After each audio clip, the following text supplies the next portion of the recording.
विभिन्न प्रकार के तपों का स्वरूप आपको समझाने का प्रयत्न कर रहा हूँ। भगवान महावीर ने तप को धर्म का एक महत्वपूर्ण अंग कहा है और ये धर्म का 8वां लक्षण है, 8वां अंग है। जो व्यक्ति धार्मिक होता है वो तप करता है। कैसे कैसे तप हो सकते हैं और किए जा सकते हैं, इनका विस्तृत स्वरूप जैन ग्रंथों में बताया गया है। केवल अनशन ही तप नहीं है, अन्य प्रकार के भी तप होते हैं जो व्यक्ति करके अपनी आत्मा की शुद्धि कर सकता है। क्रमशः मैं 4 प्रकार के बाहर के तप आपको बता चुका हूँ, समझा चुका हूँ और इस पर प्रकाश डाल चुका हूँ। अब 2 प्रकार के बाहर के तप और हैं, उनका विवेचन मैं आज कर रहा हूँ। उन 2 तत्वों का नाम है काया कलेश प्रतिसल्लीनता। काया कलेश, काया का अर्थ है शरीर, क्लेश का अर्थ है दुख। व्यक्ति के जीवन में अनेक प्रकार के दुख आते हैं, वे सब कर्म योग से आते हैं। कभी कभी व्यक्ति स्वयं ही अपने दुखों का कारण बन जाता है, कभी कभी दूसरे लोग दुख के कारण बनते हैं, दुख देते हैं। कभी कभी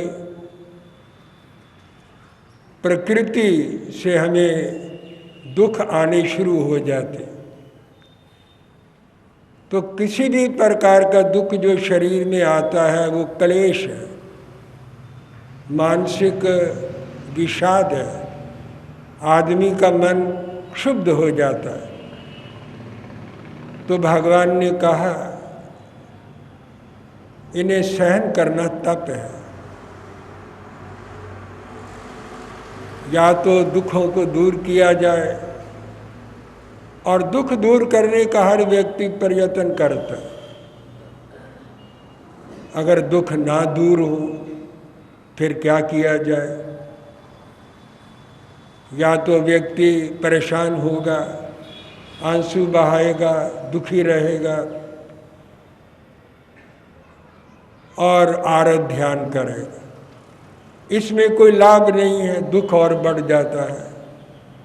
इधर उधर दुख रोता रहेगा तो कोई आपका दुख लेने के लिए तैयार नहीं है, ना ले सकता है। अभी मैं स्थानांक शास्त्र में पढ़ रहा था, भगवान महावीर ने कहा कुछ ऐसी बातें हैं जो व्यक्ति नहीं कर सकता। उन सब बातों में एक बात भगवान ने ये कही कि व्यक्ति ये चाहे मैं दुख भोगूं या ना भोगूं, ये व्यक्ति के हाथ की बात नहीं है। कर्म का दुख मैं भोगूं या ना भोगूं, इसके अंदर व्यक्ति की क्या इच्छा है? कर्म अपना काम करेगा ही करेगा और उसका जो फल है सुख और दुख के रूप में वो भोगना ही पड़ेगा। इसमें हमारी इच्छा काम नहीं करती, हम इसमें स्वतंत्र नहीं है। हाँ, पराक्रम पुरुषार्थ उपाय हम उसे दूर करने का कर सकते हैं। अगर उपाय करने पर भी दुख ना दूर हो फिर क्या किया जाए? तो भगवान ने कहा तप किया जाए, तपस्या करो। वो तपस्या क्या है? अपने उस आए हुए दुख को टॉलरेट करो, बर्दाश्त करो, सहन करो और उसे शांतिपूर्वक भोगो। ये दुख दो रूपों में आते हैं, परिसा और उपसर्ग। ये जैन धर्म के दो परिभाषिक शब्द हैं, परिसा, उपसर्ग। परिसा साधारण विघ्न, बाधाएं, रुकावटें हैं, अड़चने हैं, वो जीवन में आती रहती, और इसमें व्यक्ति को संघर्ष करना पड़ता है। ये जीवन संघर्षमय है। हर समय व्यक्ति संघर्ष में रहता है, तो संघर्ष करके मार्ग बनता, रास्ता बनता है। कष्ट आए साधारण, वो परिसा है, उन्हें हटाने का, दूर करने का प्रयत्न किया जाए। अगर वो दुख दूर ना हो तो फिर सहन किया जाए। और तप, सहनशीलता, संभाव से बर्दाश्त जो कर लेता है वो तपस्वी है। उससे कर्मों की निर्जरा होती, नए कर्म बनते नहीं, शांति से समय कट जाता, नए कर्मों का बंधन नहीं होता। पुराने कर्म जो हैं वो भोगने के बाद क्षय हो जाते हैं, रास्ता साफ हो जाता। तो ये तप है, परिसों को सहन करना, कष्टों को सहन करना। ये काया क्लेश नाम का तप भगवान ने कहा है। उपसर्ग बड़े बड़े होते, जैसे भगवान महावीर को काया क्लेश आए, कानों में कील ठोक दिए, और ये शरीर को कष्ट पहुंचा, दुख पहुंचा, ये काया क्लेश है। और उपसर्गों के रूप में काया क्लेश आया। चंड कौशिक के फुंकारे भी शरीर को दहला देने वाले, कंपा देने वाले और मन को दहला देने वाले थे। उन्होंने सहन कर लिया, बर्दाश्त कर लिया। कोई और उपाय नहीं था, या तो वहाँ से हट जाते, चले जाते, इधर उधर हो जाते।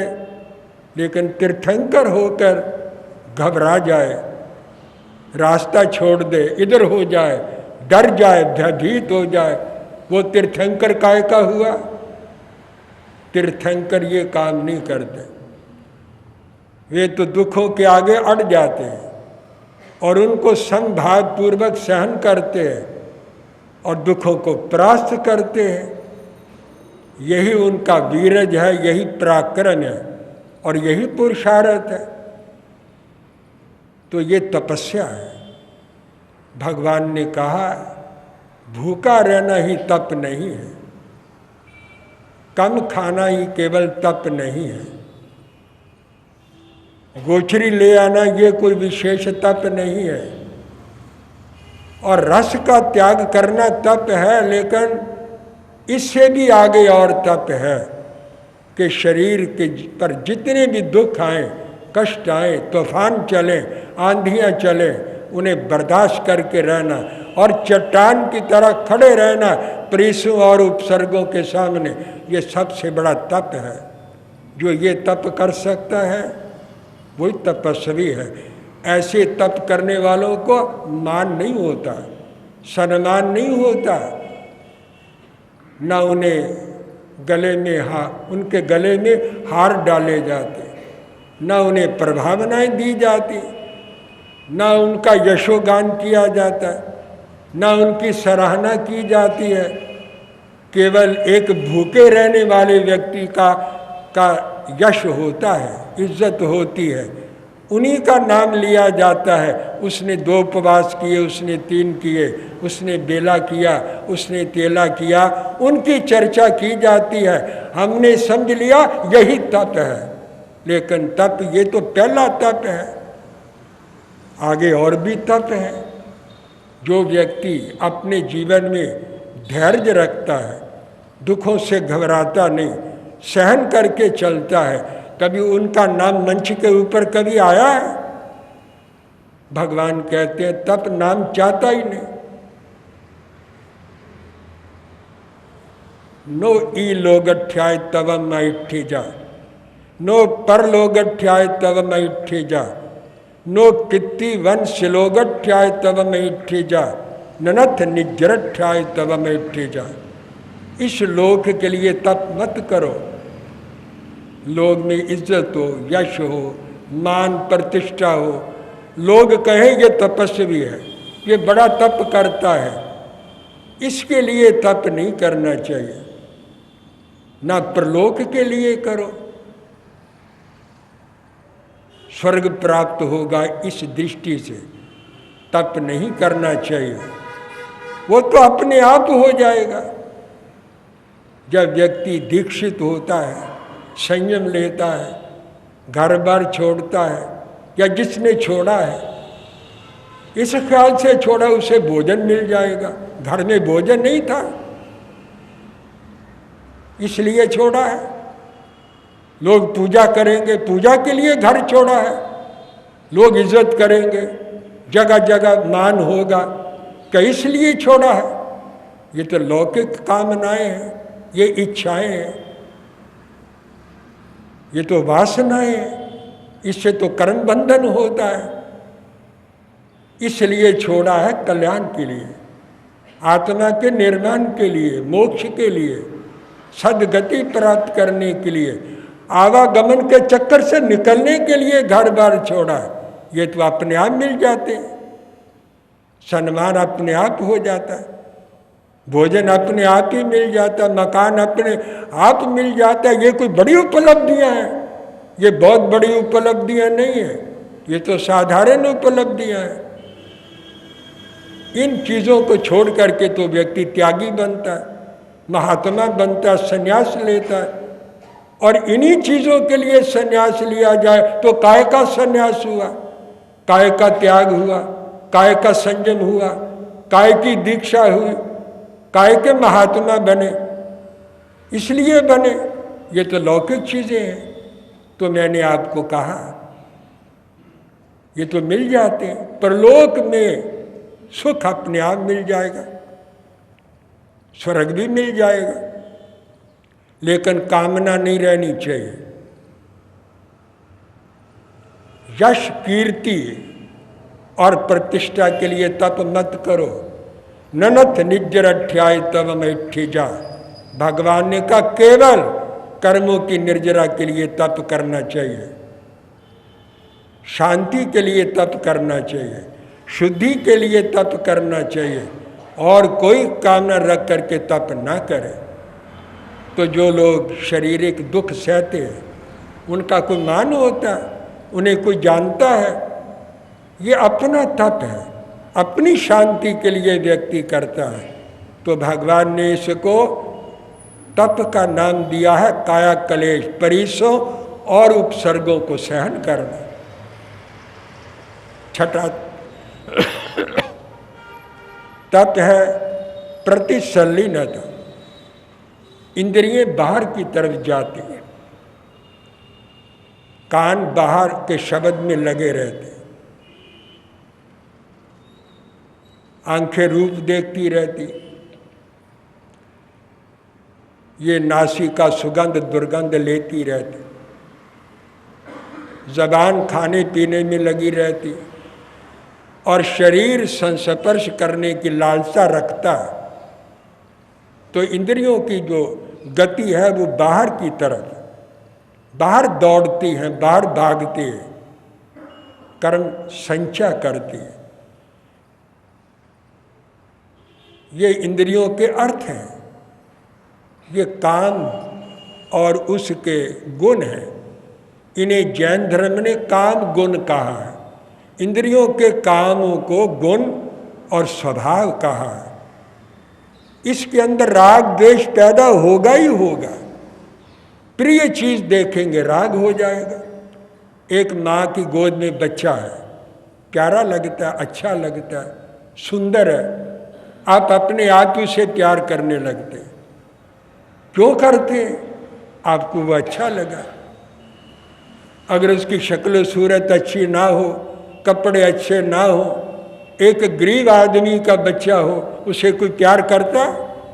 कितने गरीब बच्चे फिर रहे हैं, घूम फिर रहे हैं, कोई प्यार नहीं देता, कोई प्रेम नहीं देता। कोई सुंदर बच्चा हो, बड़े घर का लड़का हो, तो आप उसे प्रेम करने लगते। ये राग है। राग क्यों है कि जाका बाल खलाइए ताका रीजत बाग। इसको प्यार करेंगे, माँ भी प्रसन्न हो जाएगी, पिता भी प्रसन्न हो जाएगा, उसके साथ संबंध जुड़ जाएगा। यही राग है। अंदर राग पड़ा हुआ है, बाहर उसका हम प्रदर्शन करते हैं। तो जब भी आप अनुकूल शब्द, रूप, रस, गंध, संस्पर्श आपको अनुकूल मिलेंगे, मन को भाने वाले मिलेंगे, प्रिय मिलेंगे, अंदर राग पैदा हो जाएगा। भगवान ने कई प्रकार का राग कहा है। काम राग, स्नेह राग, दृष्टि राग। एक तो काम का राग है, मन के अंदर वासना हो तो राग पैदा हो जाता। स्नेह राग, दूसरों से स्नेह करने के लिए राग चाहिए, और स्नेह से राग और बढ़ता है। दृष्टि राग, यही दृष्टि राग है। किसी का रूप देखा तो दृष्टि डलते ही उसके प्रति मन के अंदर राग पैदा हो जाता है। किस प्रकार इसके नज़दीक जाया जाए, कैसे संबंध बनाया जाए, कैसे प्रेम किया जाए, इसके साथ कैसे अपना संबंध बने, व्यक्ति फिर वो काम करने लगता है। ये दृष्टि राग है। तो ये जो इंद्रियों के काम भोग हैं, ये दृष्टि में आते ही राग पैदा कर देते हैं। तो भगवान ने कहा है कि इस राग को कम करने के लिए इंद्रियों के विषयों को अंदर की तरफ मोड़ने की जरूरत है। ये प्रतिसलीनता नाम का तत्व है। जब कान, आँख, नाक और जबान और ये त्वचा इंद्री अंदर की तरफ मुड़ जाएगी, अर्थात बाहर के विषयों को देखना बंद कर दे। साधना में बैठते सब ने अपनी अपनी प्रक्रिया बना रखी है। आप आंखें बंद कर लेते हैं, मतलब क्या कि हम बाहर की दुनिया को ना देखें। आंखें क्यों बंद हम करते हैं कि आंखें बंद करने से कोई आत्मा नजर आ जाती है। केवल हम बाहर से अंदर की तरफ जाते, आंखें बंद करके रूप नजर नहीं आते। स्मृति तो बनी रहती, शब्द कानों से सुनाई देता रहता है, सुगंध आती रहती है। जो रस आज तक भोगे हैं उनका संस्मरण बना रहता है। हर चीज स्मृति में रहती है। आंखें बंद कर लेने मात्र से कोई स्मृतियां नहीं जाती, स्मरण तो बने रहते हैं, मन के अंदर ख्यालात आते रहते हैं, लेकिन केवल रूप नहीं नजर आता, लेकिन मन के अंदर वो भी नजर आता रहता है। तो भगवान महावीर ने कहा इस तरह से इंद्रियों को हम हटाते हैं कि हम बाहर से अंदर की तरफ जाते हैं, अंतर्मुखी होते हैं। बाहरमुखी जब तक व्यक्ति रहेगा राग द्वेष बना रहेगा, और जब अंदर की तरफ मुड़ेगा तो राग द्वेष कम हो जाएगा और धीरे धीरे स्मृतियां मन को छोड़ देंगी। यथा सारते चायम कुरुम अंगानी सर्वश इंद्रियानि इंद्रियार्थेभ्य तस् प्रज्ञा प्रतिष्ठिता। जैसे कछुआ अपनी इंद्रियों को अंदर की तरफ मोड़ लेता है और निश्चल होकर के पड़ जाता है, इस तरह साधक को अपनी इंद्रियों को बाहर की तरफ से मोड़कर अंदर में लगा देनी चाहिए। ये प्रतिसलीनता नाम का तप है। जो ये तप कर सकता है वो आत्मा का दर्शन पा सकता है, आत्मा के लोक में वो प्रवेश कर सकता है और उसे आत्मज्ञान हो सकता है। तो इसलिए ये 6 प्रकार का तप है। छठा तप है प्रतिसलीनता, और ये 6 प्रकार का तप बाहर का तप है, बाह्य तप है। लेकिन बाहर का तप भी अंतर आत्मा की शुद्धि के लिए किया जाता है। तो ये तप धर्म का 8वां लक्षण है। इसके संबंध में 6 बातें और हैं, वो मैं अगले प्रवचन में आपके समक्ष प्रस्तुत करूँगा। बस और अधिक नहीं, आज इतना ही। जय अहिंसा।